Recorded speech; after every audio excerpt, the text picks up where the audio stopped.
Number 2, जनता की, देश के यूथ की आवाज तू उठाए। ये तुझसे एक्सपेक्ट कर नहीं सकता, शायद तेरे लिए ज्यादा हो जाएगा। अबे भाई इसको कोई बताओ जाके, यूथ आएगा ना वो।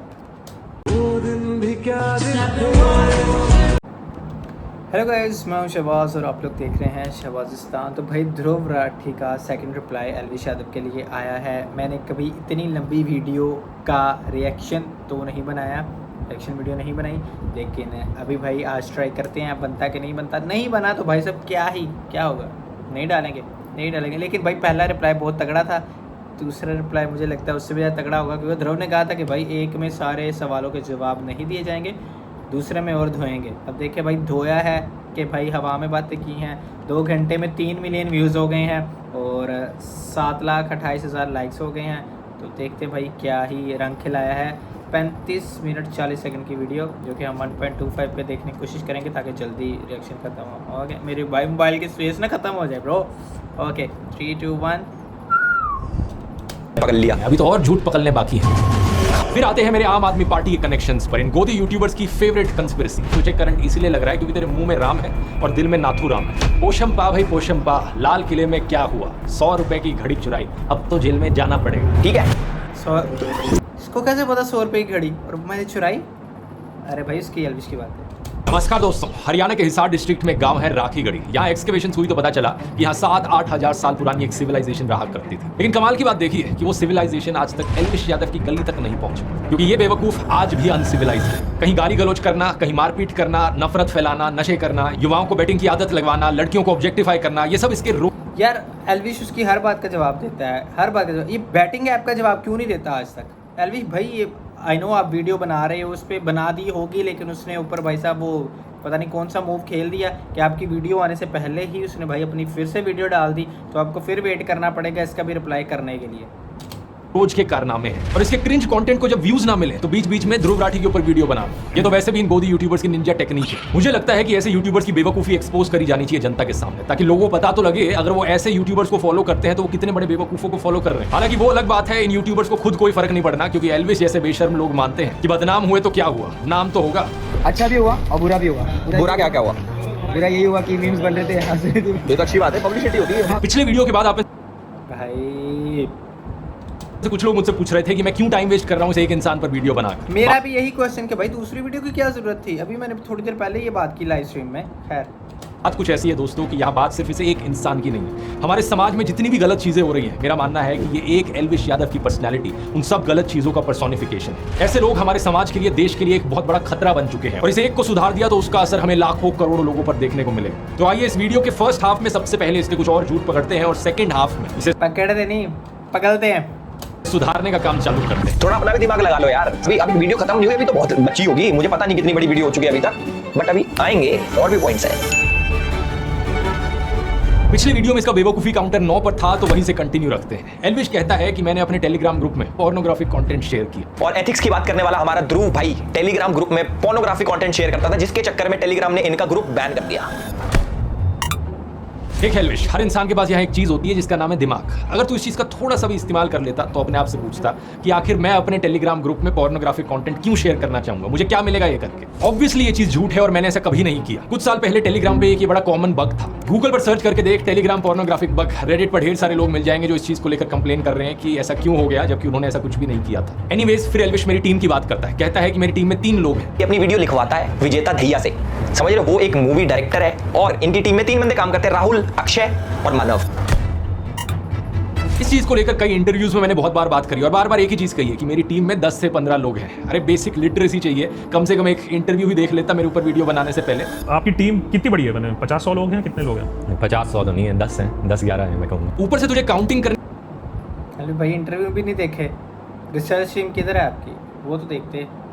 कौन था बंदा फेसबुक आईडी वाला, क्या नाम था उसका? पता नहीं, अमीन करके कुछ था। खैर नहीं भी आती है वो भी मैं सिखाऊं, क्योंकि पहले तो कहता है मेरा एक रिसर्चर है विजेता, फिर कहता है मेरी टीम में 3 लोग हैं, राहुल, अक्षय और मानव। तो ये 3+1 4 नहीं हो जाता? कम से कम काउंटिंग ही कर लेता। और कोई न्यूज चाहिए अपनी टीम के बारे में तो डू लेट मी नो। नहीं और अरे यार कोई न्यूज तो तू बाद में ही दियो, पहले तू 1 2 3 4 तक की काउंटिंग करना सीख ले। अपनी फिंगर्स का इस्तेमाल कर सकता है, 1 2 3 4, इससे आसान हो जाता है काउंटिंग करना। और सबसे कमाल की बात, बाकी टीम मेंबर्स के जो नाम इसने बताया वो भी गलत है। अच्छा आगे चले तो एल्विश कहता है कि मैंने एक फेक क्रिप्टो करेंसी कॉइन की प्रमोशन करी। इसको क्रिप्टो करेंसी का सी भी नहीं पता, उसके बावजूद ये लोगों के पैसे एक स्कैम क्रिप्टो में लगवा देता।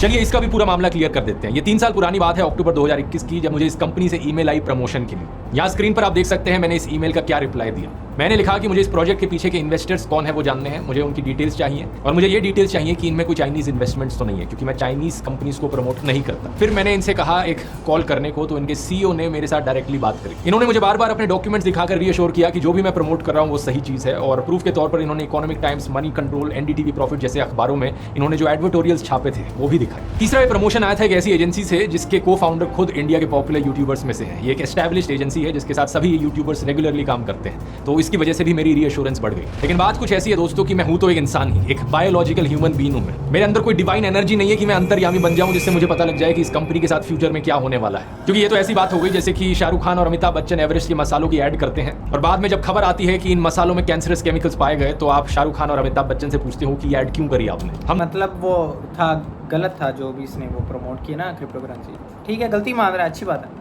नॉर्मल बायोलॉजिकल ह्यूमन बींग्स में फ्यूचर देखने की क्षमता नहीं होती अनफॉर्चुनेट। लेकिन जब मुझे लगा कि यहाँ पर कुछ गड़बड़ है तो मैंने इस ऐड को हटा दिया, सारे लिंक्स को हटा दिया अपने वीडियोस से और एक नया स्टैंडर्ड सेट किया अपने लिए। इसके बाद से मैंने अपने आप से कहा कि मैं आज के बाद से किसी भी क्रिप्टो करेंसी कंपनी की प्रमोशन नहीं करूंगा, और तब से लेकर आज तक कभी भी नहीं करी। 3 साल हो गए इस बात को। किन कंपनी 3 साल वाली बात आ रही है बीच में, पर ये भी तो एल्विश की पुरानी बातें लेके आ रहा है वैसे देखा जाए तो। इसकी मैं प्रमोशन करता हूं, किन की नहीं करता, इनको लेकर जो मेरे स्टैंडर्ड्स हैं मैं ओपनली आपको बता सकता हूं। पहला, आज तक किसी भी बेटिंग, गैम्बलिंग या फैंटेसी ऐप की प्रमोशन मैंने नहीं करी, क्योंकि मैं नहीं चाहता कि देश के यूथ को जुआ खेलने की लत लग जाए। इन बेटिंग ऐप्स में करोड़ों युवाओं का पैसा और समय बर्बाद होता है, लेकिन उससे भी बड़ा नुकसान है उनकी मेंटल फ्रेम का डिस्टर्ब हो जाना। दूसरा, कभी भी किसी गुटखा, पान मसाला, सिगरेट की प्रमोशन नहीं करी। भाई ये सट्टे वाले जो ऐप्स होते हैं दिल्ली में, यहाँ भी ऐसे लोग हैं, और मैंने भाई घर जाते देखे हैं, घर जाते कि बच्चे भाई साहब पैसा मिला घर से, कुछ पॉकेट मनी मिली या कहीं संभाल के बैंक अकाउंट में जमा करवाने के लिए पैसे दिए, वो बच्चे ने भाई साहब उड़ा दिए सट्टे वाली ऐप पे, और बाद में भाई साहब प्रॉपर्टी पे पर वो गिरवी रख के कुछ और चीज़ें की जा रही हैं, इसकी वजह से वैसे घर भी लग रहा है, घर के भी लग गए। तो ये चीज़ें भाई ऐसी दलदल है जो आपको अंदर घसीटती जाती है, फ़ायदा नहीं होता किसी का। तीसरा, किसी भी चाइनीज कंपनी की प्रमोशन नहीं करी। चौथा, किसी भी fast food soft drink company की प्रमोशन नहीं करी जिससे हेल्थ पर हानिकारक इंपैक्ट पड़ता हो लोगों की। मैं जानता हूं कि करोड़ों लोग मुझे फॉलो करते हैं और किसी भी सेंस में, किसी भी एस्पेक्ट में इन करोड़ों में से किसी एक इंसान पर भी मैं बुरा असर नहीं डालना चाहता। मैं चाहता हूं कि और इन्फ्लुएंसर्स, एक्टर्स और यूट्यूबर्स मेरे से प्रभावित होकर यही सेम स्टैंडर्ड सेट करें ताकि समाज पर एक पॉजिटिव इंपैक्ट पड़ सके। और एल्विश जैसे लोग बिल्कुल दूसरे एक्सट्रीम में है जो पैसे का लालच दिखाकर कुछ भी बकवास प्रमोट कर देंगे। वर्ल्ड T20 चैंपियनशिप पे कोई आपका ओपिनियन मांगे तो भैया सीधा मना कर दो कि भैया हम ना दे रहे, हम देंगे पे, और वहां पे जीतेंगे बढ़िया, ठीक है। प्रभु एल्विश इन कंपनीज को प्रमोट कर रहा है। एग्जैक्टली इन्हीं कंपनी से मुझे भी ऑफर आए हैं बार बार प्रमोशन के, 20-20 लाख रुपए तक इन्होंने ऑफर किए, लेकिन मैं अपना जमीर नहीं बेच सकता। बैटिंग ऐप्स अंधा पैसा ऑफर करते हैं, तभी तो भाई ये लोग मना नहीं करते। इसी चीज को मैंने डिटेल में इस वाले वीडियो में समझाया है, अगर आपने नहीं देखा है तो इसका लिंक नीचे डिस्क्रिप्शन में। और एल्विश इसी चीज की बात मैंने अपने YouTube कोर्स में भी करी है। मैंने देखा पिछली बार डिस्काउंट देने के बाद भी तूने कोर्स लिया नहीं, चल ऐसा करते हैं तेरे लिए डिस्काउंट वैसे प्रमोशन कर रहा है अपनी। एल्विश 20 के पता नहीं क्या 40 था, थोड़ा और बढ़ा देते हैं। अब एल्विश 40 की जगह एल्विश 420 कूपन कोड इस्तेमाल कर। 420 पता नहीं किस चीज़ के लिए यूज होता है। इससे 420% ऑफ तो नहीं मिलेगा क्योंकि वो पॉसिबल नहीं होता, उतनी मैथ्स में जाने की जरूरत नहीं है, वो तुझे समझ में नहीं आएगा। इससे 42% ऑफ मिलेगा, तो देख ले, अच्छा मौका है। और दोस्तों अगर आप भी इंटरेस्टेड हो, आपके लिए भी अच्छी अपॉर्चुनिटी है। मैं आपको कुछ रिव्यूज दिखाना चाहूंगा लोगों के जिन्होंने इस कोर्स को अभी तक लिया है, कितना बढ़िया फीडबैक रहा है। मैंने आज ही अपना आपका ये कोर्स फिनिश किया है, बहुत अच्छा लगा। इसमें मैंने काफ़ी चीज़ें सीखी है, जैसे ideas for niche topic. All the aspects which can be there for a YouTuber are there in terms of how to grow, how to earn, what are the stresses. खुद के एग्जांपल्स तो खरीदने के बाद मुझे इस लेके फर्स्ट ये देश का शायद से सबसे पहला इतना डिटेल्ड कोर्स है जो आपको स्टेप बाय स्टेप सिखाता है कि कैसे आप YouTube को अपनी पार्ट टाइम जॉब या फुल टाइम करियर बना सकते हैं। इसमें 0 to 100 सब कुछ सिखाया गया है इस करियर के बारे में। सक्सेसफुल यूज कर सकते हैं या फिर लिंक के साथ भी कोई नई कंस्पिरेसी और कूपन कोड बस करते भाई, बस करते है एल्विश 420। टॉपिक पर वापस आए तो एल्विश मेरी DW के साथ भी कोई नई कंस्पिरेसी बनाने की कोशिश करता है। DW और ध्रुव राठी का कोलैब आता है, जिसको DW के बारे में नहीं पता तो DW के ऊपर एक वीडियो अपलोड होती है, एक डॉक्यूमेंट्री अपलोड होती है, जिसके अंदर वो दिखाते हैं कि कैसे इंडिया के अंदर हिंदूज मुस्लिम्स को अटैक करते हैं। और जैसे सारी न्यूज पोर्टल्स करते हैं, एक साइड की स्टोरी दिखाते हैं, तो हमारे DW ने भी एक साइड की अगर दूसरी साइड देखेगा नहीं तो दिखेगी भी नहीं ना। इसने एक वीडियो का थंबनेल लगाकर ये दिखा दिया कि ये तो सिर्फ मोदी के खिलाफ वीडियोस बनाते हैं। ऐसी 2 थंबनेल लगाकर मैं भी कह सकता हूँ कि देखो DW ने तो सिर्फ मोदी के फेवर में ही वीडियोस बनाए हैं। इसके अंदर एक जर्नलिस्ट है इरफान मेहरा कि DW के लिए काम करता है। एक बार फिर से अनपढ़ एल्विश को नाम पढ़ना नहीं आया। इनका नाम इरफान मेहरा नहीं, इरफान महराज है। एक जे आता है एंड में। पूरे वीडियो में ये मेहरा मेहरा मेहरा करते रहता है। एल्विश भाई इतनी बेइज्जती मैं तो नहीं और वीडियो देख सकता भाई। आप कैसे देखोगे? बराबर ही तो है, सब बराबर है। बराबर ही तो नहीं है एल्विश, सब बराबर नहीं होता। ये मिमिक्री कब से करने लग गया भाई? ये पता किस किस के लिए काम करता है? ये काम करता है DW के लिए, TRT के लिए, द अरब के लिए, द अरब के लिए। पूरी दुनिया में द अरब नाम का कोई मीडिया हाउस एग्जिस्ट नहीं करता। शायद से द न्यू अरब बोलना चाह रहा था यहाँ पर, लेकिन कोई नहीं। जब आदमी इतना अनपढ़ होता है तो गलती हर सेंटेंस में होती है। इंडिया के खिलाफ अंडा फैलाने के लिए टर्किश इंटेलिजेंस एजेंसी और पाकिस्तान इंटेलिजेंस एजेंसी ISI ने साथ मिलकर TRT स्टार्ट किया है। पाकिस्तान का मिला हुआ है भाई, पाकिस्तान। हाय राम, एक बार फिर से ये अनपढ़ एल्विश पढ़ नहीं पाया। मुझे तो डाउट होता है कि इसने स्कूल से पास आउट भी किया या नहीं किया, क्योंकि इसके आर्टिकल में कहीं नहीं लिखा जो इसने पीछे दिखा रखा है कि ISI ने साथ में मिलकर टर्की के TRT वर्ल्ड शुरू किया है। आर्टिकल में लिखा है टर्की इंटेलिजेंस एजेंसी और ISI साथ में मिलकर एक प्रोपेगेंडा टीम शुरू कर रहे हैं TRT वर्ल्ड के थ्रू। ये नहीं कि TRT वर्ल्ड ही शुरू कर रहे हैं। अब वो अलग बात है दोस्तों कि आर्टिकल भी फर्जी है, क्योंकि ये फर्जी न्यूज़ वेबसाइट ने लिखा है, नहीं कि गोदी वेबसाइट ने। लेकिन उसकी बात किसी और वीडियो में करेंगे, नहीं तो बहुत लंबा खिंच जाएगा। एंटी इंडिया लिखो, प्रोपोगेंडा फैलाओ, प्रोपोगेंडा फैलाओ। प्रोपोगेंडा नहीं एल्विश, प्रोपेगेंडा होता है। इसका थोपड़ा देखो एल्विश भाई, सेम यही एक्सप्रेशन होंगे वीडियो देखने के बाद कि क्या कर रहा है भाई, गलतियां गिना रहा है भाई, बोलना सिखा रहा है। गाली तो बंद करवा दी, अब इसकी देखना इंग्लिश भी सुधारेगा। है नहीं? हाँ, NIA ने इरफान मेहरा को लास्ट ईयर अरेस्ट करा था, क्योंकि इसके तार आतंकवादी, ये जो क्या कहते हैं संगठन, इनके साथ जुड़े हुए थे भाई। ये जितने भी बड़े बड़े अलकायदा पलकायदा होते हैं ना भाई, यार उनके साथ काम कर रहा था। अलकायदा पलकायदा यार, तू कुछ भी बकवास किए जा रहा है जो तेरे मन में आ रहा है। नहीं, इरफान महराज कभी अलकायदा के साथ काम नहीं कर रहा था। इनफैक्ट इरफान महराज का जो अरेस्ट किया है NIA ने, उसे पॉलिटिकली मोटिवेटेड बताया गया है कई सारे इंटरनेशनल ग्रुप्स के द्वारा। इन्हें UAPA के अंडर अरेस्ट किया गया है, एक ऐसा अरेस्ट जिसका कन्विक्शन आज तक साबित नहीं हुआ है। इंटरनेशनल ह्यूमन राइट्स वॉच ने भी कहा है कि इंडियन गवर्नमेंट को इन्हें तुरंत रिलीज कर देना चाहिए। ये एक गलत अरेस्ट है। वैसे अरेस्ट से याद आया एल्विश, तू भी कुछ महीने पहले रो रहा था कि तेरा अरेस्ट हो गया। मीडिया मुझे था कि यही बात बीच में ना आए, वरना क्या कर पाएगा, आ गई है। वाले तेरे खिलाफ गलत खबरें चला रहे हैं और तू खुद यही काम कर रहा है आज यहाँ पर। मैं नहीं जानता कि तेरा ये जो स्नेक वेनम वाला केस है, गमला चोरी वाला केस है, इसमें कितनी सच्चाई गमला मेरा आशिक गमला गमला। वो तो कोर्ट में साबित हो जाएगा। लेकिन अगर तेरे खिलाफ कोई फर्जी केस निकला और फिर भी पुलिस वालों ने तुझे अरेस्ट कर लिया, तो फिर मत रोइयो, क्योंकि तेरे को बचाने कोई ह्यूमन राइट्स वॉच नहीं आएगा। गोदी मीडिया भी तेरे फेवर में खबरें नहीं चलाता है वैसे। मीडिया किसी की सगी नहीं है भाई। इसलिए कहावत सुनिए ना, जिनके घर शीशों के होते हैं वो दूसरों पर पत्थर ना फेंका करे। प्रॉब्लम ये है कि तू दूसरों का दर्द नहीं समझ सकता, तुझे बस दूसरों को रोस्ट करना, एंटी नेशनल घोषित करना आता है। और जब यही चीज तेरे साथ होने लग जाए तो तू रोना शुरू कर देता है। कमाल की बात यह है दोस्तों कि ये इस सबसे मेरा क्या कनेक्शन जोड़ने की कोशिश कर रहा था। ये कहता है कि इरफान महराज DW के लिए आर्टिकल्स लिखता था और मैं DW के लिए ट्रैवल वीडियोस बनाता हूँ। ये है हमारा कनेक्शन। बताओ क्या लॉजिक है? तू बिग बॉस में गया था, डॉली बिंद्रा भी बिग बॉस में गई थी। तेरे लॉजिक से तो डॉली बिंद्रा और तू जिगरी दोस्त हो गए। ठीक है, फिर आते हैं मेरे आम आदमी पार्टी। बाप पे नहीं जा रहा, बाप पे नहीं जा रहा। ये कनेक्शंस पर इन गोदी यूट्यूबर्स की फेवरेट कंस्पिरेसी। देखो वैसे एक बेवकूफी काउंटर तो इसका भी बनता है। ये बंदा पूरा वीडियो बना रहा है मेरे ऊपर, लेकिन मेरे नाम की स्पेलिंग ढंग से लिखनी नहीं आई इसे। राठी में मैं आई करके नहीं, डबल ई करके लिखता हूँ। 21 दिसंबर 2014 को इसने आम आदमी पार्टी के लिए गाना बनाया, 5 साल केजरीवाल। एल्विश, किस एंगल से मैं तुझे सिंगर लगता हूँ कि मैं आम आदमी पार्टी के लिए गाना बनाऊंगा, वो भी आज से 10 साल पहले? इस गाने को जरा सर्च करके देख ले। सिंगर हो सकता है तू भाई, हमें लगा था कि इन्फॉर्मेशनल वीडियो, टीचिंग वीडियो बनाता है, लेकिन भाई ये रोस्ट भी कर रहा है, ये भाई मिमिक्री भी कर रहा है। ये भाई सिंगर है, ये सिंगर है भाई, ये भी टैलेंट है इसमें। यूट्यूब पर डाल के 5 साल केजरीवाल गाना एक्चुअली में फेमस बॉलीवुड सिंगर विशाल डडलानी ने बनाया है। असलियत में मैंने इस गाने का सिर्फ एक री एडिट बनाया था आउट ऑफ पैशन। इस चीज पर बात मैंने स्टोरी ऑफ माय लाइफ वाले वीडियो में भी करी थी। कैसे 2011-12 में एक ऐसा समय था जब यूपीए सरकार के खिलाफ भ्रष्टाचार के बहुत से इंजाम लगे थे। उस समय इंडिया अगेंस्ट करप्शन आंदोलन हुआ, जिसमें अन्ना हजारे और अरविंद केजरीवाल ने पार्टिसिपेट किया। और इसी आंदोलन की वजह से मेरा इंटरेस्ट आया पॉलिटिक्स में। कुछ सिनिकल लोगों ने कहा कि आंदोलन तो कोई भी कर ले, अगर हिम्मत है तो लोग पॉलिटिक्स में क्यों नहीं आते। इसके बाद आम आदमी पार्टी बनी। दिल्ली के लोगों को भी नई पार्टी से उम्मीद दिखी और इसी रीजन से फरवरी 2015 की इलेक्शंस में उन्हें 70 में से 67 सीट्स मिली। उस समय ये सब की भाई मुझे नॉलेज नहीं है।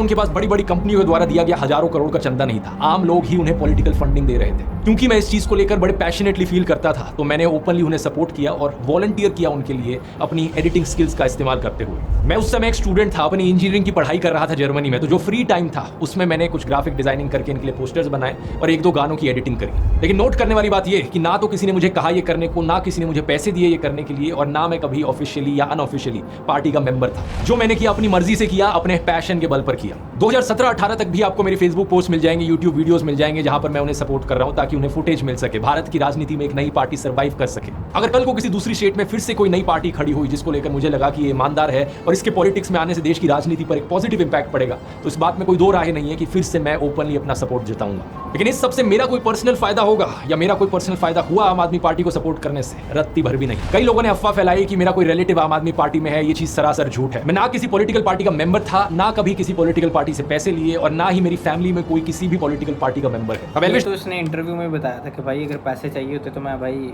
उसकी मोदी की पार्टी ना ज्वाइन कर लेता, वो तो ज़्यादा पैसे दे सकेंगे। तू चाहे तो तुझे एफिडेविट पर लिख कर दे देता हूँ, वो अलग बात है कि तुझे एफिडेविट पढ़ना नहीं आएगा। वैसे अगर आम आदमी पार्टी से पैसे मिल रहे होते मुझे तो खुद ही सोच कर देखो दोस्तों, क्या वो पार्टी एक्सपेक्ट नहीं करती कि जिस तरीके से गोदी इन्फ्लुएंसर्स नरेंद्र मोदी की चरण वंदना करते हैं, मैं भी इसी तरीके से रोज ट्विटर पर अरविंद केजरीवाल के गुणगान करूं। मैं भी कहूं कि केजरीवाल जी जैसे आप एनर्जी से बात करते हैं, काश उसकी 1% एनर्जी से मैं भी बात कर पाऊं। कि 1% एनर्जी से अगर हम बात कर पाए तो फिर हम उस मैसेज को थैंक यू अरविंद केजरीवाल को मैं दिल्ली का पापा कहने लग जाऊं। Just to say father of the country is an analogy like a father of the country figure. कहूं कि ताल ठोक कर हमारे दिल्ली सीएम को डिफेंड करूंगा। सुनिए, ताल ठोक कर करूंगी देश के प्रधानमंत्री को डिफेंड। अर्नब की तरह वीडियो में पूछने लग जाऊं, केजरीवाल नहीं तो और कौन? Modi versus who, Modi versus who, Modi versus who. और अपने ट्विटर यूजर नेम पर लिख लूं केजरीवाल का परिवार और आम आदमी पार्टी के लिए वोट की अपील कर। लेकिन इतने सालों में दोस्तों क्या आपने मुझे ऐसा कुछ भी करते हैं क्या ट्विटर पे कहते हुए सुना? एल्विश तो बीजेपी नेता स्मृति ईरानी के साथ फोटो पोस्ट करते हुए लिखता है कि वो एनर्जी से भरी हुई है, ह्यूमरस माइंड वाली है। ये प्रधानमंत्री मोदी के बारे में लिखता है कि वो राम भक्त राष्ट्र भक्त मोदी है। इस ट्वीट में एक बार फिर से चरण वंदना करी है मोदी की। लोग मेरे को बोलते थे बीजेपी का दल्ला है, लेकिन एल्विश के हिसाब से मुझे पैसे मिलते हैं और इसकी चाटुकारिता के लिए बीजेपी से कोई पैसे नहीं देते। आगे ये कहता है कि मेरी ऑडियंस पाकिस्तानी है क्योंकि 50% जनता इनकी पाकिस्तान। सही बात है भाई, 50% मैं ऑडियंस पाकिस्तानी ब्रो। एल्विश की तो वीडियो किसी गाने पे हमने रिएक्ट ही नहीं किया, एल्विश को किसी गाने को रिव्यू ही नहीं किया। ध्रुव की वीडियो पे भाई साहब 40 रिएक्शन वीडियो भाई साहब मेरी पड़ी है ध्रुव पे से आती है, जो हमारे देश में मेरे हिसाब से कुछ असर नहीं डालती। 50% जनता पाकिस्तान से आती है, मतलब कुछ भी बोल देगा जो मन में आता है। बोलने को मैं भी बोल दूं तेरा पूरा खानदान पाकिस्तान से आता है, लेकिन Elvish Pakistani bro. ID card check करो इसका। से बात सच तो नहीं हो जाएगी ना? ये देख ले मेरी ऑडियंस स्टैटिस्टिक्स, 80% से ज्यादा जनता इंडिया से है और बाकी 20% में से भी कम 10% वो इंडियंस हैं जो इंडिया के बाहर रहते हैं। फिर एल्विश कहता है कि मैंने औरंगजेब को सेक्युलर राजा कहा। इसके हिसाब से औरंगजेब जो था वो सेक्युलर था। लेकिन क्या इन सब चीजों का मतलब ये हुआ कि औरंगजेब एक सेक्युलर राजा था जो सभी धर्मों को एक बराबर देखता था? नहीं। क्वेश्चन पूछा उसने, कहा नहीं इसने क्वेश्चन। एक बार फिर से प्रॉब्लम पता है क्या है? तू मुझसे पर्सनल खुन्नस निकाल रहा है, इसलिए कुछ भी बोले जा रहा है। मैंने वीडियो में कहा था औरंगजेब कभी सेक्युलर बन जाता था तो कभी कॉम्युनल बन जाता था, जरूरत के हिसाब से, यानी कि वो अपॉर्चुनिस्ट था, बिल्कुल तेरी तरह। तू पहले मुनावर फारूकी के साथ क्रिकेट खेला सेक्युलर बनकर, आपस में हंस मुनव्वर फारूकी पैसा नशा धंधो पेटी पेटी मोटी आंदो रहे थे, जादू की झप्पी दे रहे थे, फोटो क्लिक हो रही थी। ये देखिए, वो सॉरी गलत कंगना को भी रगड़ दिया, कंगना को भी रगड़ दिया भाई। फिल्म की बाकी फिल्म चलाने के लिए मुझे भी लग रहा था कि कंगना फैसो मुनव्वर की तरह बीच में वीडियो चल गया। ये देखिए, तो हम लोग ने बैटिंग चूज किया है कि पहली बॉल पे आउट होकर आ जाएंगे। और अभी नहीं हुआ, बट वैसे चूज करेगा कि आप करते क्या उसमें। हां वैसा वाला। ओहो फिर से गलत वीडियो चल गया। यार एडिटर आम चूसना बंद कर, थोड़ा एडिटिंग पर ध्यान दे। तो ऑपोजिट टीम के मेन प्लेयर हमारे साथ हैं। एक ट्विटर यूजर ने इस चीज को पॉइंट आउट करके कहा कि एल्विश ट्विटर यूजर ये साड़ा वो रैंडम से ना ब्रो, ये तो रैंडम से ना तो हिंदू विरोधी गद्दार निकला। अब इस पर एल्विश कह सकता था कि भाई जो भी मामला था उस पर मैंने मुनावर से बात करी, उसने जो कहा था उसका ऐसा कोई इरादा नहीं था, वो जोक दरअसल बॉलीवुड के एक गाने पर था, लेकिन फ्लो में उसने कुछ खराब भाषा का इस्तेमाल किया, इसके लिए वो पहले से ही माफी मांग चुका है। एल्विश कह सकता था कि हिंदू धर्म नफरत करना नहीं सिखाता, माफ करना सिखाता है। अपनी नफरत को और अपने अहंकार को थोड़ी देर के लिए किनारे रख के उससे 1 घंटे बात कर लेना, फिर नफरत कर नहीं पाओगे और ज्यादा। लेकिन अब क्रिकेट मैच तो खत्म हो चुका था और एल्विश को अपनी नफरत की दुकान भी चलानी थी, तो एल्विश ने किया क्या? उसने सफेद झूठ बोलना शुरू कर दिया कि वो तो बस क्रिकेट मैच था, ऐसे ही मैं चला गया, मैं तो बस मुनावर वाली वीडियो याद है ब्रो? वो आई थिंक इसके बाद ही बनी थी। और कुछ चिढ़ा रहा था, यानी कि जरूरत के हिसाब से सेक्युलर से तू कॉम्युनल बन गया, और जब बाद में फिर से क्रिकेट मैच आ गया तो तू फिर से सेक्युलर भाई बैकग्राउंड इसी की मैं बात कर रहा था ब्रो। मतलब तू बिल्कुल औरंगजेब की तरह था, जहां कॉम्युनल होकर फायदा मिले वहां एल्विश औरंगजेब ब्रो, एल्विश यादव नहीं, एल्विश औरंगजेब। मिलल, जहां सेक्युलर होकर फायदा मिले वहां सेक्युलर, बिल्कुल एक नंबर का अवसरवादी, यानी कि अपॉर्चुनिस्ट। सच बात तो यह है कि तेरी खुद की कोई विचारधारा ही नहीं है, तेरी कोई आइडियोलॉजी नहीं है, तू जो भी करता है सिर्फ पैसे और फेम के लिए करता है। अभी से ट्विटर पर ट्रेंड कर रहा है एल्विश और मुनव्वर को, जो कैप्टन है, वर्सेस करके चल रहा है, क्या कहना चाहोगे? पर्सनल ऐसा कुछ नहीं है, और जितना सोशल मीडिया पे चलता है, सोशल मीडिया पे प्यार इतना है, मैं तो चाहता हूँ कि सभी लोगों को पॉजिटिविटी फैलाओ। फिर एल्विश ने कहा कि पीएम मोदी के बारे में मैंने डिक्टेटर वाली वीडियो क्यों बनाई, ये देखो प्रधानमंत्री मोदी तो मीम शेयर कर रहे हैं। मोदी जी ने अपना मीम शेयर किया था कि मुझे तो मजा आता, तो मुझे नहीं लगता कि डिक्टेटर ऐसा करता होगा, या फिर जो डिक्टेटर बन चीज़ें भाई ज़्यादा गहराई में जा रही हैं ब्रो। नेक्स्ट लेवल उसने भाई रिसर्च की है, नेक्स्ट लेवल रिसर्च की है। अब एल्विश को भी ऐसी ही कुछ रिसर्च करनी चाहिए थी कि भाई आप ये तो देख लो कि वीडियो आप किसके अगेंस्ट बना रहे हो। जो बंदा भाई जिसकी यूएसपी ही रिसर्च है, रिसर्च करके ही वो हर चीज़ बताता है, तो आप कम से कम रिसर्च तो थोड़ी तगड़ी रखते। बनना चाहता हूँ वो ऐसा करता होगा।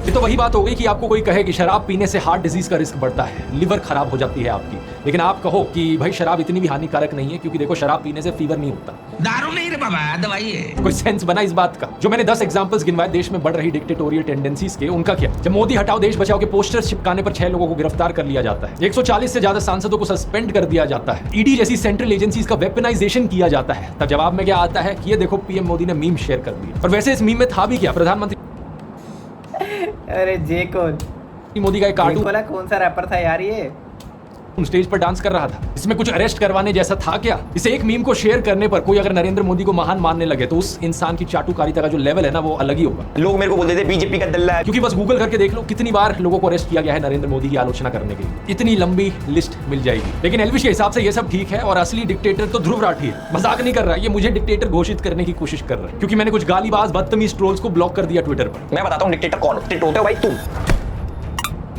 अगर किसी का अलग ओपिनियन है तो वो जरूर दे, लेकिन बदतमीजी एक ओपिनियन नहीं होती। जिन ट्रोल्स के स्क्रीनशॉट एल्विश ने शेयर किए, उन स्क्रीनशॉट्स में भी आप उनकी भद्दी भाषा का सैंपल देख सकते हैं। मैंने उनका ट्विटर अकाउंट गायब नहीं कर दिया ट्विटर से, मैंने उनको ब्लॉक किया सिर्फ मुझे फॉलो करने से। इसका ऑफलाइन वर्जन होगा कि कोई आपसे रियल लाइफ में बदतमीजी से बात करता है तो आप उससे बात करना बंद कर देते, ना कि जाके उसका पीट देते हैं घुस के बेवकूफ में रात 12 बजे। एल्विश के हिसाब से ये डिक्टेटरशिप है मेरी। यूट्यूबर रमित वर्मा एएनआई और इसकी एडिटर स्मिता प्रकाश के ऊपर एक एक्सपोजिव वीडियो बनाते हैं, तो स्मिता प्रकाश का एएनआई 3 कॉपीराइट स्ट्राइक्स मारता है और रमित का YouTube channel official being human मुश्किल से बच पाता है। ये होता है असली फ्रीडम ऑफ ओपिनियन का दबाया जाना। एल्विश खुद कभी किसी होटल की लॉबी में किसी को थप्पड़ मारते हुए दिखता है, तो कभी अपने दोस्तों के साथ ले जाकर एक इन्फ्लुएंसर को मारते पीटते हुए दिखता है। मैक्सटन फिर से फेमस हो गया ब्रो, मैक्सटन वापस फेमस हो गया। अब ये सोशल मीडिया पर कहता है एक इंसान को टैग करके कि उसको गालियां दो डैश डैश डैश। एक समय पर एक गोदी इन्फ्लुएंसर मैंने बात की, ने कहा था ध्रुव राठी जिन मीडिया आउटलेट्स के न्यूज आर्टिकल्स दिखाता है उनको फांसी दे देनी चाहिए। कपिल मिश्रा जैसे बीजेपी नेता ने इस वीडियो को खुलकर सपोर्ट भी दिया था। लेकिन एल्विश के हिसाब से ये सब ओके है, और अगर अपनी प्रोफाइल पर आप दोस्तों कुछ गालीबाज ट्रोल्स को ब्लॉक कर दो, वो डिक्टेटरशिप हो जाती है। लोग मेरे को बोलते थे बीजेपी का दल्ला है। ये बार भाई बता रहे हैं कि की कर रहे हैं ओए। कोल धर्म संसद में जेनोसाइड के नारे लगाए जाते हैं, लेकिन एल्विश को इससे कोई एतराज नहीं होता, क्योंकि इसकी कव्वा बना दिया ब्रो। में जेनोसाइड के नारे लगाए जाते हैं, लेकिन एल्विश को इससे कोई एतराज नहीं होता, क्योंकि इसकी खुद की मानसिकता भी उसी टाइप की है। जरा इसकी ट्विटर प्रोफाइल पर जो कवर पिक लगी है उसे देखो। जानते हो किस फिल्म का स्क्रीनशॉट है? एक बॉलीवुड फिल्म के सीन का स्क्रीनशॉट है। फिल्म का नाम है शौर्य, जो हिंदी नाटक कोर्ट मार्शल और Hollywood film a few good main से इंस्पायर्ड है, जिसकी फोटो एल्विश ने लगाई है। ये कैरेक्टर फिल्म में कोई हीरो नहीं है बल्कि विलन है, ब्रिगेडियर प्रताप, जिसके मुस्लिम मैंने मूवी नहीं देखी। सर्वेंट जमील ने कम्युनल क्लैशेस के दौरान उसके परिवार को खत्म कर दिया था। तब से उसके मन में सभी मुसलमानों के प्रति नफरत थी और वो सभी मुसलमानों का सफाया कर देना चाहता था। इसलिए वो अपने जूनियर मेजर राठौड़ को ऐसा करने के लिए कहता था, बोलो ये लोग हमें खा जाएंगे, मयूर विहार के सैकड़ों घरों को खा जाएंगे ये लोग। सही बात बोल रहा है। यही कवर फोटो लगी है एल्विश के। फिल्म के आखिर में जब ये रिवील होता है तो इंडियन आर्मी ब्रिगेडियर प्रताप को ड्यूटी से रिलीव कर देती है, केस चलाने का ऑर्डर देती है और गिरफ्तार कर लेती है। तो बेसिकली ये फिल्म हमारी इंडियन आर्मी के ऑनर और प्रिंसिपल्स को दिखाती है कि जो भी ऑफिसर आर्मी के प्रिंसिपल्स पर कलंक लगाता है उसे टॉलरेट नहीं किया जाएगा। जैसे कि 2018 का न्यूज आर्टिकल देखिए, बीजेपी नेता और उस समय के असम के मुख्यमंत्री सर्बानंद सोनोवाल ने एक जनरल कोर्ट मार्शल वर्डिक्ट को वेलकम किया, जिसमें कि एक मेजर जनरल सहित 7 आर्मी पर्सनल्स को 1994 फेक एनकाउंटर के लिए लाइफ इंप्रिजनमेंट की सजा सुनाई गई। उन्होंने कहा कि इससे लोगों का जुडिशरी और आर्मी में विश्वास मजबूत होगा। हमारी इंडियन आर्मी का मोटो है दोस्तों, सेवा परमो धर्म। लेकिन इस बेवकूफ एल्विश की आर्मी इंडियन आर्मी की ऑनर, एथिक्स और प्रिंसिपल्स को कहां समझेगी? काय काय आर्मी, हमने भाई गवार आर्मी नाम रखा था, इसने भाई काय काय आर्मी नाम रख दिया। ये तो पूरी दुनिया के मुसलमानों के खून के प्यासे हैं। इससे तो सांप भी डरता है कि कहीं ऐसा जहरीला इंसान हमें ही ना काट ले। और मैं चीजों को एग्जैजरेट नहीं कर रहा हूं दोस्तों, इसका एक और उदाहरण दिखाना चाहूंगा। पिछले साल अक्टूबर में इजराइल पर हमास का आतंकी हमला हुआ जिसमें 350 इजरायली मारे गए। इस पर मैंने एक वीडियो बनाया था यहाँ पर। उसके बाद इजराइल ने अटैक किया। अब तक गाजा में 17 लाख लोग बेघर हो चुके हैं, 37,000 से ज्यादा लोग मारे जा चुके हैं। युद्ध के इंटरनेशनल रूल्स जैसी चीज को इजराइल ने बहुत पहले ही छोड़ दिया। हॉस्पिटल्स पर भी अटैक हुए हैं। हॉस्पिटल पे हाँ अटैक हुए हैं। रिसेंटली एक हमला यूनाइटेड नेशंस, छोड़ो यार आगे बढ़ते हैं, मैं भूल गया बात का। हमें बोलना नहीं चाहिए अगर बात का पता ना हो, वरना मेरे में और अलविश में क्या फ़र्क रहेगा। हुआ राफा शहर में एक टेंट कैंप पर जहां 45 लोग मारे गए। इसमें आधे से ज्यादा औरतें, बच्चे और बूढ़े थे। इस मैसेगर पर ग्लोबल आउटरीच देखने को मिली। यूनाइटेड नेशंस के सेक्रेटरी जनरल ने कहा यूनाइटेड नेशंस की आगे ना बात कि गाजा में कोई सेफ जगह नहीं है, यह हॉरर रुकना चाहिए। पेरिस में यही बात मैं मेंशन करने वाला था। 10,000 लोगों ने इजरायली एम्बेसी के बाहर डेमोन्स्ट्रेशन किया। अमेरिका के नेशनल सिक्योरिटी काउंसिल स्पोक्सपर्सन ने कहा कि इजराइल को सिविलियंस को प्रोटेक्ट करने के लिए प्रिकॉशंस लेनी चाहिए। इजिप्ट, सऊदी अरेबिया, कतार, आयरलैंड, जर्मनी, फ्रांस सब ने एक स्टेटमेंट जारी करी है और ऑल आइज ऑन रफा वाली ये एक एआई इमेज ऑलमोस्ट 5 करोड़ लोगों ने सर्कुलेट करी। बहुत से इंडियन सेलिब्रिटीज हैं जो इंडियन सोशियो पॉलिटिकल इश्यूज पर बोलने की हिम्मत नहीं जुटा पाते, लेकिन अच्छी बात है कि कम से कम इस पर तो बोल पाते हैं। हमारे देश की सरकार ने भी ऑफिशियल स्टेटमेंट दी कि हम पैलेस्टीनियन स्टेटहुड को सपोर्ट करते हैं और साथ ही साथ राफा के कैंप में सिविलियन लाइव्स का हार्ट ब्रेकिंग लॉस गहरी चिंता का विषय है। इस सब के चलते खुद इजरायली मिलिट्री ने भी कहा कि नॉन कॉम्बैटेंट्स यानी जो लोग लड़ नहीं रहे थे उनको नुकसान पहुंचाने पर हम खेद प्रकट करते हैं। इजराइल के प्राइम मिनिस्टर ने भी इसे एक ट्रैजिक एक्सीडेंट कहा और इजराइल ने इसकी इन्वेस्टिगेशन की बात करी। लेकिन एल्विश ट्विटर पर कवर पिक लगाकर खुल्लम खुल्ला जाहिर करता है कि वो दुनिया भर के मुसलमानों के खून का प्यासा है। उसने ऑल आइज ऑन रफा वाली इमेज को मॉर्फ करते हुए लिखा ऑल आइज ऑन पीओके। अब ये सही बात है कि पाकिस्तान ऑक्यूपाइड कश्मीर में और इनफैक्ट पाकिस्तान में भी हिंदू, सिख, ईसाई और एथिस्ट जैसी माइनॉरिटीज पर अत्याचार होते रहे हैं। मैंने अपने पुराने वीडियोस में इनकी बहुत बार बात करी है। लेकिन इस बात का क्या सेंस बना कि पीओके में जुल्म हो रहा है तो रफा में लोगों को मरने दो। ऐसा तो नहीं है कि रफा के उन बच्चों ने पीओके में अत्याचार किया। क्या एल्विश जैसे गोदी इन्फ्लुएंसर्स ये नहीं कह सकते कि हम हर जगह इनजस्टिस के खिलाफ हैं, चरण वंदना करने? सही बात है, सही बात है। हर जगह इनजस्टिस इधर भी हो रहा है इधर, बट टू बी ऑनेस्ट ये केसेस उठते नहीं हैं ये इस तरह के, क्या पता दबा दिए जाते हों। मैं नहीं कह रहा कि भाई ये दूध का धूला ये जगह दूध की धुली नहीं प्रो। पहले गोदी यूट्यूबर्स बात करते हैं सेलेक्टिव आउटरीच की, लेकिन गोदी इकोसिस्टम के बेशर्मों तुमसे ज्यादा सेलेक्टिव है कोई? जब मैंने वीडियो बनाई थी मैंने खुलकर कहा था इसमें कि चाहे कोई हिंदू हो, मुस्लिम हो, क्रिश्चियन हो, चाहे एथिस्ट हो, हर जगह जहां भी अन्याय हो रहा है मैं उसके खिलाफ हूं। लेकिन मैं चैलेंज करता हूं इन गोदी इन्फ्लुएंसर्स को ये बोलकर दिखा दें। सच बात यह है कि ये हर अन्याय के खिलाफ नहीं है, इनके मन में नफरत भरी हुई है एक कम्युनिटी को लेकर और उस कम्युनिटी के खिलाफ ये लोग दिन रात जहर उगलते हैं। लेकिन इसका मतलब ये नहीं कि अपनी कम्युनिटी की चिंता करते हो। इस उम्मीद को तो छोड़ ही दीजिए कि एल्विश कभी किसी मुसलमान औरत के खिलाफ हो रहे अत्याचार पर आवाज उठाएगा। ये हिंदू औरतों के लिए भी आवाज नहीं उठाएगा अगर इसे अपना बेनिफिट ना दिखे तो। जैसे कि मणिपुर का एग्जांपल लेकर देख लीजिए, इतने समय से लोग मर रहे हैं वहां, पूरा देश शॉक्ड है इसको लेकर, लेकिन एल्विश यादव को इससे कोई मतलब नहीं। मणिपुर में क्या हो रहा था कमेंट में बताना यार डिटेल में जरा। 250 दिन तक कश्मीरी पंडित स्ट्राइक पर बैठे रहे, क्या एल्विश ने आवाज उठाई? नहीं। कश्मीरी पंडितों की बात ये गोदी इकोसिस्टम सिर्फ तभी करता है जब मुसलमानों को बीच में इन्वॉल्व करना हो। याद रखिए दोस्तों, जब नोकाली में दंगे हुए थे वहां हिंदुओं को बचाने के लिए महात्मा गांधी गए थे, गोडसे नहीं गया था। हिंदू हो या मुसलमान, उन्हें बचाने का काम महात्मा गांधी करते थे और नफरत फैलाने का काम करता था नाथूराम गोडसे। ये गोदी इकोसिस्टम वाले सिर्फ और सिर्फ नफरत की पॉलिटिक्स से प्रभावित है। जिस दिन अयोध्या में बीजेपी हार गई, ये अयोध्या के हिंदुओं को भी गालियां देने लगे। गाजियाबाद पुलिस ने ऐसे 2 लोगों को गिरफ्तार किया। इनमें से एक शख्स तो वो था जिसने कन्हैया कुमार को रैली में थप्पड़ मारा था। आप पूछोगे कि अयोध्या के हिंदुओं के बारे में इतने भद्दे कमेंट्स क्यों कर रहे हैं? सिर्फ इसलिए क्योंकि वहां बीजेपी हार गई। इस बात से आपको समझ आ जाना चाहिए कि इन लोगों का रिलीजन है मोदी पंथ और इन लोगों का काम है। ये बात मैंने भी नोट की लेकिन मैंने बताई या बोली नहीं कि भाई फिर मेरे पे आएंगे कि तू तो मुस्लिम है, तू क्यों बोल रहा है, तू तो पाकिस्तानी, तू क्यों बोल रहा है अपने देश में जो हो रहा है उस पर बोल। ठीक है ब्रो।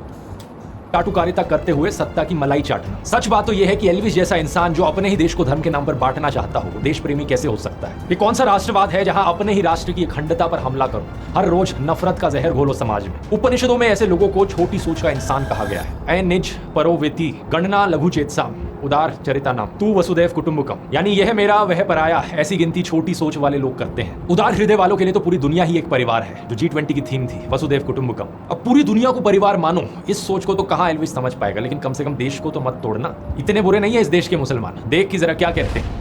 नरेंद्र मोदी जी कहते हैं ना कि भाई मुसलमान आ जाएंगे तो ये हो जाएगा। मैं कहता हूँ एक भी मुसलमान को आप नौकरी मत दो, आप देश के तमाम हिंदुओं को नौकरी दो, हम लोग ठेली लगा लेंगे, ठीक है ना। आप मेरे तमाम हिंदू भाइयों को नौकरी दो, लेकिन दो तो सही। हमारा भी कर्तव्य है मुसलमानों का, सिख का, ईसाई का। क्या ही प्यारी बात की, कहता हम ठेले लगा लेंगे पर हिंदुओं को तो भी नौकरी दो। क्या मतलब हिंदुओं को भी नहीं मिल रही नौकरी? वो कह रहे हैं कि अपने भाई को खतरे से बाहर निकाले। हाँ नहीं क्या करें? इस गली में मैं अकेला हिंदू, कुछ खतरा नहीं है। खतरा नहीं है? नहीं है। कोई फालतू का अफवाह है। यही तो भाई होता ना कि प्यार मोहब्बत से रहने का मजा यही है। सिंपल सी बात है कि किसी भी रिलीजन का जो भी इंसान गलत करे, हमारा लॉ एंड ऑर्डर उस पर एक्शन ले और बाकी सभी लोग देश में शांति से रह सके। इतनी सिंपल सी बात तो समझ ले, अपने यहाँ डाल ले। मैंने तेरे 4 एंटी हिंदू वीडियोस की बात करी थी एक पिछले वीडियो में। एक वीडियो था जहां तू चिलम को भोले का प्रसाद बता रहा था, भगवान शिव को डिसरिस्पेक्ट कर रहा था। ये वीडियो अब तूने हटा ली है, जो कि अच्छी चीज है, तो तेरी तारीफ की जानी चाहिए। Good boy. दूसरा वीडियो था जहां तू हिंदू मंत्रों का मजाक उड़ा रहा था। और पंडित सेक्सी सेक्सी मंत्र पढ़ का भी ब्याह करवा दे जल्दी। सेक्सी ये तो मैंने भी देखा है। मंत्र पढ़ का भी ब्याह करवा दे जल्दी। वो वीडियो भी अब तूने हटा लिया है, फिर से गुड बॉय। लेकिन 2 और गुड बॉय बोल के भाई अप्रिशिएट कर रहा है, धो भी रहा। टीचर ये किया नहीं किया, वो किया गुड बॉय। और तेरी मैंने वीडियोस बताई थी, एक जहां तू पीछे जय श्री राम लिखकर कहता है कि ये ऐप इंस्टॉल करो, यहाँ कैडी स्ट्रीमर्स मिलेंगे, स्वाद आ जाएगा। तूने कहा बहुत सारे लोगों से दोस्ती कर सकते हो, चाहे इंडिया के हो बाहर के हो। एलविश भाई अगर आप रिप्लाई बनाओ ना, तो इन चीज़ों का रिप्लाई लाजमी करना। अगर आप खुद को कह रहे हो ना कट्टर ये कट्टर वो, जो कि लोग ज़्यादातर लोग कहते हैं आप रिलीजन कार्ड खेलते हो, तो इन चीज़ों का रिप्लाई लाजमी करना। 17 मिलियन से ज्यादा होस्ट है और भाई बहुत कैडी स्ट्रीमर्स है, मतलब स्वाद आ जाएगा तुम्हें। इस पार्ट को तूने अभी तक हटाया नहीं है, तो इस पार्ट को रिमूव कर दे। भगवान राम का पीछे नाम लिखकर ऐसी छिछोरापंती करना अच्छा नहीं होता। एक चौथी वीडियो है जो सबसे प्रॉब्लमैटिक है, जहां तू हनुमान चालीसा का मजाक उड़ा रहा है। जय हनुमान ज्ञान गुण सागर जय कपीस लोक उजागर रामदूत अतुलित बलधामा अंजनी पुत्र पवन सुत नामा। ये वीडियो तूने अभी तक नहीं हटाई है, तो इसका लिंक मैं नीचे डिस्क्रिप्शन में डाल देता हूं। टाइम कोड है 550 से लेकर 608, 851 से लेकर 905। अब इस वीडियो को देखने के बाद इस पार्ट को ट्रिम कर दियो। अब अगली बात यह है कि तू भगवान राम की तस्वीर लगाकर एक हुडी बेच रहा है, धर्म के नाम पर अपना बिजनेस चला रहा है। भाई पूरा चट्टा किट्ठा खोल दिया रे। प्रॉब्लम वाली बात यह है कि तू हिंदू धर्म के शास्त्रों के साथ छेड़छाड़ कर रहा है। आचार्य प्रशांत बता चुके हैं, मैंने भी कई वीडियोस में बताया है कि धर्म हिंसा तथैव च, ये लाइंस किसी हिंदू स्क्रिप्चर में कहीं नहीं कही गई है। कहीं नहीं लिखा हुआ है धर्म हिंसा तथैव च। और इससे आपके रोंगटे भी खड़े हो जाने चाहिए कि ये कौन सी सेंट्रलाइज्ड कॉन्स्पिरेसी यूनिट है जो इतनी बड़ी बड़ी साजिशें करती है कि जो बात धर्म ग्रंथ में लिखी भी नहीं हुई है उसको संस्कृत में लिख करके उसको चारों तरफ व्हाट्सएप से और दूसरे जरियों से फैला देती है। तो या तो तू मुझे यूनिवर्सिटी दिखा दे कि किसी हिंदू स्क्रिप्चर्स में ये लाइंस लिखी गई हैं, या फिर इस हुडी को अपनी क्लोथिंग लाइन से हटा दे, नया डिजाइन करवा लियो जिसमें एक्चुअली में हिंदू स्क्रिप्चर्स की लाइनें लिखी हो अपने हुडी पर। अब मैंने भगवान राम के ऊपर वीडियोस बनाए तो तुझे करंट लग गया। हमारे ध्रुव भाई इतने बड़े राम भक्त है। तुझे करंट इसलिए लग रहा है क्योंकि तेरे मुंह में राम है और दिल में नाथू राम है। ये जो तेरे दिल में नाथू राम गोडसे है ना, इसको बाहर निकालना है। तेरे दिल को शुद्ध करने की जरूरत है। इसमें उपनिषद की वसुदेव कुटुंबकम की हिंदू टीचिंग्स डाल। अब बातें तो और भी बहुत सी हैं करने की, लेकिन ये वीडियो काफी लंबा हो रहा है। खासकर तेरी मिसोजिनी के बारे में अभी ज्यादा बात करी नहीं है। किसी औरत को तू मजाक में चुड़ैल कहता है, भाई देख लो भाई चुड़ैल। फिर एक वीडियो में कहता है कि ये लड़कियां तो मदद थी ना इसकी, है ना, मजे लेने वाली नहीं होती। लड़कियां देखकर तुम्हें मजा आ जाएगा, नहीं मजा करने वाली लड़कियां तो नहीं है भाई। कार लेने जाता है तो तुझे ये समझ नहीं आता कि सेल्स गर्ल भी किसी की बहन बेटी होती है। अपना पेट पालने के लिए नौकरी कर रही है, तो इसका मतलब ये नहीं कि तू और तेरे दोस्त उस पर वल्चर्स की तरह नजरें गाड़ने लगे। कम से कम आंटी से ही शर्मा लेता। कहता है कि माँ ये कटारिया तो रशियन से चिपट गया। हाँ तो फुल अयासी करिए, कटारे रशियन के चिपट रहा हूँ। कभी सोचा कि आंटी इतना ऑकवर्ड महसूस कर रही हैं? ओवरऑल ये जो वीडियो है इसमें भाई या एंड लेवल। पिछली वीडियो तो कुछ भी नहीं थी, हम कह रहे थे पिछली वीडियो बहुत खतरनाक है। भाई ये है ब्रो, बहुत कुछ सोक इन करने के लिए होगा तेरे लिए। तू ज्यादा कंफ्यूज ना हो जाए, इसलिए क्लियर कट सिंपल भाषा में 10 टास्क तेरे को देना चाहूंगा। ये 10 चीजें कर ले ताकि तू अपने फॉलोअर्स को सुधार सके और हम साथ में मिलकर समाज को और देश को सुधार सके। नंबर 1, नफरत फैलाना और देश को तोड़ना बंद कर। इस नरसंहार समर्थक कैरेक्टर की कवर पिक को हटा दे अपनी ट्विटर प्रोफाइल से और स्वामी विवेकानंद या डॉक्टर अब्दुल कलाम जैसे किसी संत रूपी इंसान की तस्वीर लगा। फिर ट्वीट कर भारतीय एकता जिंदाबाद, तब जाकर फिर खुद को राष्ट्रवादी कहना। नंबर 2, जनता की, देश के यूथ की आवाज तू उठाए। ये तुझसे एक्सपेक्ट कर नहीं सकता, शायद तेरे लिए ज्यादा हो जाएगा। इसको कोई बताओ जाके, यूथ आएगा ना वो बात नहीं, लेकिन बेटिंग एप्स को प्रमोट करना बंद कर दो। ये सारी कभी नहीं होगा। घटिया एप्स देश के यूथ को गलत दिशा में ले जा रही हैं। अगर तुझे स्पॉन्सर चाहिए एक बार मुझे पर्सनल मैसेज कर दियो, मैं तुझे स्पॉन्सर्स ला के दूंगा। नंबर 3, जो एंटी हिंदू वीडियोस तेरे चैनल पर भगवान राम का नाम लेकर जो छिछोरापंती करने वाली वीडियोस हैं और हनुमान चालीसे का मजाक उड़ाने वाली वीडियोस हैं, उन पोर्शंस को क्लिप कर दे अपने वीडियो से। ये तो कोई बड़ी बात नहीं है। नंबर 4, जिस हुडी पर तूने हिंदू स्क्रिप्चर्स को डिस्टॉर्ट किया उसको रीडिजाइन कर ले, उस वाली हुडी को हटा दे और एक ऐसे कोट का इस्तेमाल कर जो एक्चुअली में हमारे हिंदू स्क्रिप्चर्स में हो। नंबर 5, एक ये तेरी वीडियो है होली पर भांग पीकर सेट हो गए, उस वीडियो को हटा दे। अगर तुझे नशा करना है तो तू कर ले, तेरी मर्जी है, लेकिन देश के यूथ को इस गलत डायरेक्शन में मत लेकर जा। नंबर 6, जिस वीडियो में पूरी रिसर्च की भाई, पूरे चैनल को ही नंगा कर दिया है ना, तू और तेरे दोस्त उस सेल्स गर्ल के बारे में नॉनसेंस बात कर रहे हैं, वो घिनौना वीडियो हट जाना चाहिए। ये फ्रीडम ऑफ एक्सप्रेशन नहीं होता जहां किसी छिचोरे एक्सप्रेशन के साथ तुम किसी लड़की की डिग्निटी पर अटैक करने लगो। नंबर 7, क्लास 7 की मैथ्स की टेक्स्ट बुक उठा और उसमें परसेंटेज का जो चैप्टर है एक बार उसे रिवाइज कर ले। भाई खुद क्या दिखा रहे हो तुम? खुद बहुत सारी चीजें दिखा रहे हो। तुम गोल्ड का रेट जो वर्ल्ड लेवल पे होता है अब हमारी सरकार के हाथ में थोड़ी है। गूगल कर कि गोल्ड का रेट कैसे डिसाइड होता है, इससे तुझे समझ में आएगा कि गोल्ड का भाव डिसाइड होने में सरकार का क्या रोल होता है। ये वाला आर्टिकल सामने आएगा, इसको एक बार पढ़ लीजिए। क्योंकि देख, बेवकूफ होना कोई बड़ी बात नहीं होती, प्रॉब्लम तब होती है अगर किसी इंसान को उसकी बेवकूफी का एहसास ही ना हो। नंबर 8, मैंने देखा कि तूने गालियां देनी कम कर दी है। जो वीडियो तूने मेरे ऊपर बनाया था उसमें एक भी गाली नहीं थी, बहुत ही अच्छी बात है, गुड बॉय। अब अपनी एल्विश आर्मी को भी रील बनाकर या ट्वीट करके कहे कि ये माँ बहन की गंदी गालियां ये छोटी कहती ओ ये आज से देना बंद कर दो। और 295 गाने में एक लाइन है ना कि तेरी माँ और उसकी माँ में फर्क कुछ नहीं। ये अक्ल उन्हें थोड़ी लेट मिलेगी, लेकिन तुझे थोड़ी अकल आ गई है इस मामले में। इसलिए अब अपनी एल्विश आर्मी को भी सिखा। वो मानेंगे नहीं मानेंगे वो उनकी मर्जी है, लेकिन तू कोशिश तो कर अपनी तरफ से। एल्विश भाई एक ट्वीट होना चाहिए कि एल्विश आर्मी गाली ना दो, एक ट्वीट होना चाहिए। नंबर 9, हथियारों को ग्लैमराइज करने वाले और लड़कियों को ऑब्जेक्टिफाई करने वाले तू बहुत गाने बना चुका है। अगला गाना किसी अच्छी चीज पर बना। ये हनी सिंह और बादशाह टाइप के गानों से जो गंदगी फैलती है इसकी हनी सिंह और बादशाह कह के हमें के थोड़ा जगह कुछ पॉजिटिव कंट्रीब्यूशन कर भारतीय संस्कृति में। और फाइनली टास्क नंबर 10, आखिरी चीज। बचपन में वो गेम याद है जो हम खेला करते थे, पोशम पा भाई पोशम पा, लाल किले में क्या हुआ, 100 रुपए की घड़ी चुराई, अब तो जेल में जाना पड़ेगा, जेल की रोटी खानी पड़ेगी, जेल का पानी पीना पड़ेगा, अब तो जेल में जाना पड़ेगा। याद रखिए, केस तो नहीं करने वाला, क्योंकि ये बचपन का एक गेम था। तो रियल लाइफ में पोशंपा क्यों खेल रहा है? कहीं पर मारपीट करता है, कहीं पर किसी को धमकाता है, कहीं स्नेक वेनम वाला केस निकल कर आता है, तो कहीं मनी लॉन्ड्रिंग का इंजाम। इस सबसे मन नहीं भरा क्या? मैंने पिछले वीडियो में बताया था, लोगों के बारे में इतनी उटपटांग चीजें कहेगा तो किसी दिन क्रिमिनल डिफेमेशन का केस भी लग जाएगा तेरे ऊपर। नफरत फैलाएगा तो किसी दिन 153A का केस भी लग जाएगा, डिस्टर्बिंग कम्युनल हार्मनी।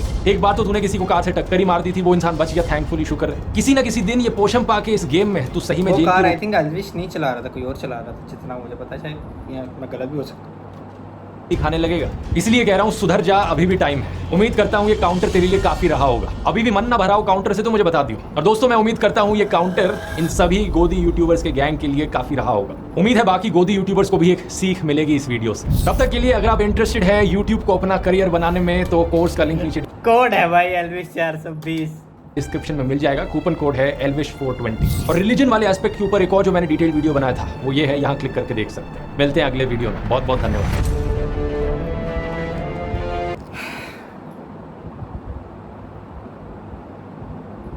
बैटरी भी लो होगी ब्रो, बैटरी लो हो गई है। और क्या था भाई, ये क्या था? इससे था जैसे कोई मूवी देख रहा हूँ मैं, बिलीव मी, वैसा ही भाई। उधर से आ रहे ग्राफिक्स, उधर से आ रहे हैं भाई, वो होता नहीं क्या यार, कोई राज टाइप होता है, कोई क्या बोलते हैं इसको, पहेली सुलझाने वाला सीन, वैसा कुछ था, लेकिन रगड़ दिया है। अब एल्विश वीडियो बना रहा है, आई होप एल्विश भाई सब सारे जो उस पर चीज़ें बोली गई हैं उनका भाई एक एक करके, जैसे इसने एक एक चीज़ का जवाब दिया ना, सेम चीज़ मैं एल्विश से एक्सपेक्ट कर रहा हूँ। अदरवाइज़ भाई थू हो जाएगी, थू हो जाएगी। इज़्ज़त भाई न्यूट्रल ऑडियंस में नहीं बचेगी, सिर्फ भाई आर्मी में रह जाएगी। कौन सी आर्मी थी, गवार नहीं, काहे का आर्मी। तो भाई ये था ओवरऑल रिएक्शन, जो कि भाई पता नहीं कितने मिनट का बन गया है। तो तुम लोग को अगर सही लगा हो वीडियो, तो ऑब्वियसली उसकी सही लगी है ध्रुव की, तो भाई रिएक्शन भी सही लगा हो तो भाई रिएक्शन को लाइक करो। मिलते हैं अगली वीडियो में, तब तक के लिए अपना और अपनों का ख्याल रखें।